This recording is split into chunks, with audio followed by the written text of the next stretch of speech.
Hi friends, welcome to cine family. TV serial actors Yashwant and Shobha Shetty వీరిద్దరూ కార్తీక దీపం సీరియల్లో నటించి తమకంటూ ప్రత్యేకమైన గుర్తింపును సంపాదించుకున్నారు. యశ్వంత్, శోభా శెట్టి కొన్ని టీవీ షోలలో కూడా పార్టిసిపేట్ చేస్తూ సందడి చేస్తున్నారు.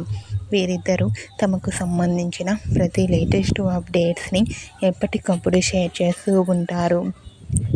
అయితే రీసెంట్గా కార్తీక దీపం serial fame Shobha Shetty, Yashwant engagement జరుపుకున్న ఫొటోస్ను షేర్ చేశారు. ఆ ఫొటోస్ సోషల్ మీడియాలో బాగా వైరల్ అవుతున్నాయి. ఆ ఫొటోస్లో ఇద్దరు కూడా రింగ్స్ మార్చుకుంటూ చూడముచ్చటైన జంటగా చాలా అందంగా కనిపించారు. ఆ ఫోటో చూసిన వారంతా యశ్వంత్ అండ్ శోభా శెట్టిలకు కంగ్రాచ్యులేషన్స్ని కామెంట్ రూపంలో తెలియజేస్తున్నారు. మీరు కూడా యశ్వంత్, శోభా శెట్టి ఎంగేజ్మెంట్ జరుపుకున్న ఫొటోస్ మీకు నచ్చినట్లయితే మీ అభిప్రాయాన్ని మీ కామెంట్ రూపంలో తెలియజేస్తూ లైక్ చేయండి, షేర్ చేయండి. మరిన్ని ఇంట్రెస్టింగ్ అండ్ లేటెస్ట్ అప్డేట్స్ కోసం మా సినీ ఫ్యామిలీ 2 ఛానల్ని సబ్స్క్రైబ్ చేసుకోండి.